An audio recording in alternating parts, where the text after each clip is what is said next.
股掌世情，許文昌 Eric。又到星期一喎，大家好啊！股掌世情啊，大家好。咁唔使唔好搞錯啊！股掌世情講宏觀經濟係啦，宏觀經濟。咁其實咧個節目個定位我都要再重申一次嘅。我哋咧股掌世情就主要講宏觀，頭先 Eric 咁講啊，宏觀經濟同埋一啲海外啊、外國啊事件為主嘅。咁股掌行情咧就會以市場，即係可能講緊股價或者個別股份為主嘅，咁所以個定位咧都相對清楚嘅。即係話如果你想講我哋聽 number 預測個走勢啊，其實都我哋走勢其實好少預測嘅，即係純粹都係分析下個走勢啊，或者 A 股而家個市場個情況啊點啦。咁可能你會聽行情會得着多啲，細情我哋就會攞啲宏觀嘅一啲東出嚟講嘅嚇。譬如今日咁樣，我哋就一定會講中國嘅最新經濟數據啦。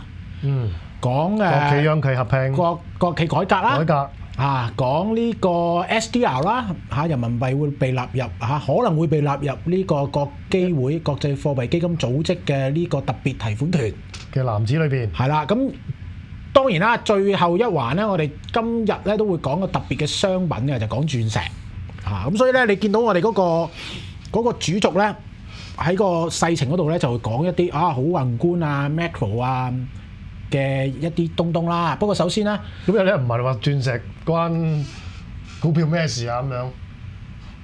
就係唔關事咯，唔關事先喺細情講啊嘛。關股票事我就喺行情講，喺行情講噶啦。Anglo American 啊，揸住嘅 De Beers 啊，咁我可以講嗰陣時講啊，係咪先？係啦，係嘛？咁係啦，咁啊我係文昌啦 ，Eric 喺度啦，我哋 live 嘅。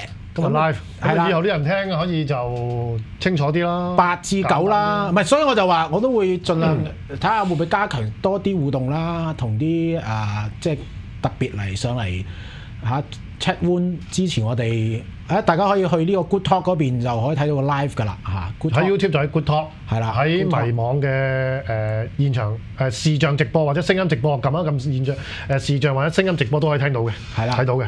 咁我哋就盡量啦，有時多啲互動。咁咪有8-7人，暫時即係我盡量想多啲互動啦咁就希望可以帶到唔同嘅感覺俾大家先。不過首先就恭喜你先喎，Eric 即係今日聯招放榜啊嘛。嗰個係私人嘢，唔好講喺度講啦。咁啊都開心嘅，多謝你先，都多謝你。唔係我考大學咁你即係總之你小女啫，小女係啦，你嘅女咁咪入到心理學係咪好咯？係嘛？咁係咯，我諗今日都可能會係好多同學仔嚟緊啦。究竟何去何從啊？或者揀科就出咗嚟，其實都出咗結果㗎啦。得唔得都要教佢買股票喎？係咪？唔關事。我哋今日我哋講緊細情啊嘛，其實唔係講股票啊，我哋講緊管理財富。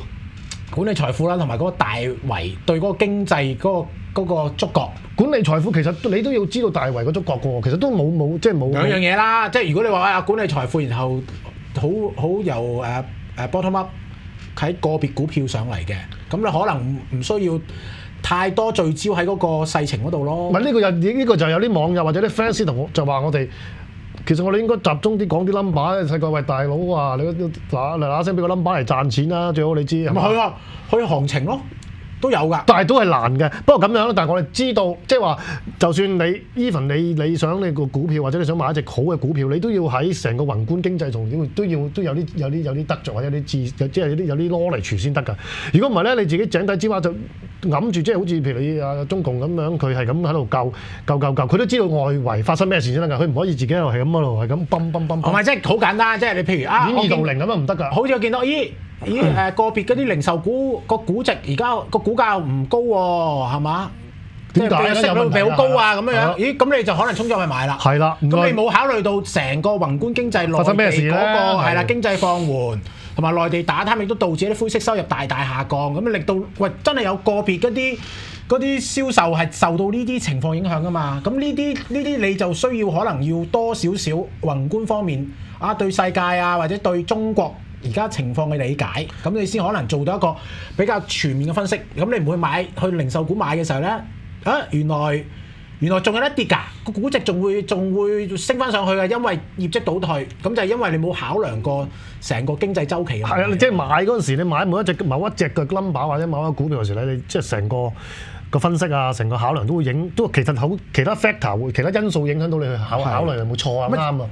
咁可能你都會錯嘅，但係起碼你都會考慮嘅嗰個因素啊，唔係喺度瞓啊。係咩？原來啲油價跌咗咁多嘅咩？咁唔怪之中石油跌咗啦咁樣嚇，咁係貴定平？你自己 evaluate 唔到啊嘛。所以有啲係一體兩面嘅。譬如我哋上個禮拜講賭股咧，就用咗比較多嘅時間，成個賭業點解咁着數啊？70蚊跌落嚟嘅咁樣即係成個賭業，我哋會講得比較詳盡啲，亦都係咁解，就係因為你必須對佢大嗰個行業啊嗰個行業面咧，會多啲認識，咁然後你先至再去到邊啲股票個別嘅股票邊就可能估值上可能先至可能考慮係真嘅平啊，係啦，真係平或者相對平，係啦，係嘛？咁所以呢個先係好緊要，大家可以參考翻。如果我哋想知道關於澳門個賭業嘅情況咧，可以參考下我哋上個禮拜股掌行情裏邊嘅講賭業股嘅環節。好啦，嗱，唔好講得太多啦，我哋首先咧。喺廣告晒推銷呢個股掌係嘅節目之餘啦，都要集中講下今日嘅主題嘅。今日嘅主題當然一定走唔甩啦，中國嘅經濟。我哋先播一條 CNN Money 嘅片先。好，睇下點解會升5%先。Economic growth in China is the cornerstone of the Communist Party's legitimacy. Economic growth equals wealth, and wealth equals social stability. That's the equation. So at 7%, China's economy is chugging along bang on target. That's a target, though, that's been set by the government. Many economists say the GDP figure, which does measure the overall economic activity, is at best only a rough guide, and that the economy could actually be growing at a much slower rate. In fact, even the country's economic supremo, the Chinese Premier Li Keqiang, once famously described GDP figures as man-made and for reference only. That's according to the US cables released by WikiLeaks. A more accurate guide, say some economists, looks at things like electricity usage, the amount of freight shipped, the number of passengers travelling around the country, the amount of cargo at seaports. Capital Economics in London produces what it calls the China Activity Proxy. That measures those indicators, and this is what they found. Economic growth since 2012 has been a lot weaker than the official number. The latest comparison for the first quarter of this year has official growth at 7%. The CAP has growth at 4.1%. Independent economist Andy Scher agrees. China does not have an independent statistics bureau. It depends on local governments reporting the number from bottom up. And the local governments do have incentives to distort numbers. What does it matter? Well, it's all about jobs. At its most fundamental, economic growth creates work. And on that front, Scher says, the Chinese authorities can rest easy. The good thing about China is that the employment picture is very good. Labor force basically has been shrinking for over 2 years. There is no pressure for net job creation. The accuracy of China's GDP figures is certainly not a news story. They've been questioned for years, and Beijing continues to defend its position. The latest response coming on Wednesday. The National Bureau of Statistics said at a news conference that, quote, "We don't overestimate our GDP." But despite Beijing's best efforts, this is a debate that just doesn't go away. Andrew Stevens, CNN, Hong Kong.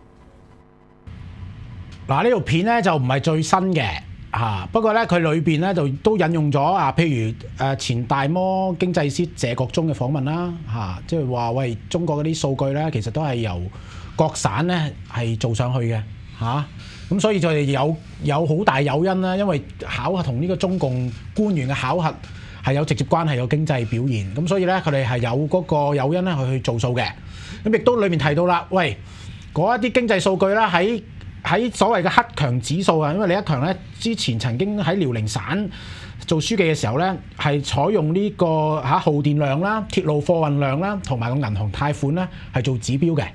就好過個 GDP 嘅。係啦，好過用 GDP，因為個 GDP 係人做嘅，真啲嘅。係真啲，即係李克強喺維基解密裏邊係提到佢自己講係假嘅，其實係提到嘅咁佢呢啲就係嗰個情況啦。咁嗱，中國經濟啦，我哋翻去最最根本就係佢最近公布嘅一系列經濟數據咧，其實係幾得人驚嘅。我哋就未去講到，先未講到 A 股點解今日因為經濟數據咁差而急升先。我哋先講，都或者未必有因，未必關係都唔定添。有可能有關係，但係咧最重要就係上個禮拜咧，中國公布嗰個譬如講緊嗰個出口啦，7月份嘅出口跌咗都係跌㗎啦，跌咗8.3%， 4個月以嚟嘅最大跌幅啊！呢個係遠遠差過市場嘅預期嘅，因為原本市場預期咧可能係跌1至2%嘅啫，唔覺得佢跌咁多嘅。係啦，咁另外入口咧亦都倒退咗咧8.1%嘅。咁當然啦，同佢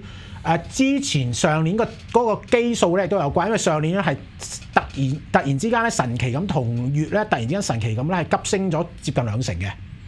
咁所以咧喺個咁嘅基數嘅情況之下咧，今年可能有個比較大啲嘅倒退。咁但係咧你見到譬如嗰個即係 PPI 啊7月份嗰個即係工業生產者出廠價格咧，其實一樣咧係出現大幅下滑嘅係近6年以嚟最大嘅跌幅啦，亦都係3年以嚟咧係連續下滑嘅。咁即係你可以見到咧，其實中國嗰個經濟數據咧個公佈嘅經濟數據，譬如呢個 PPI 咁啦，5.4%，中值係跌5%嘅啫，其實亦都係差過市場預期嘅。咁 CPI 咧，亦都反而見到溫和上漲1.6%係啦，咁唔算話咩嘅，即係好高過6月份少少。咁即係可以減息啊？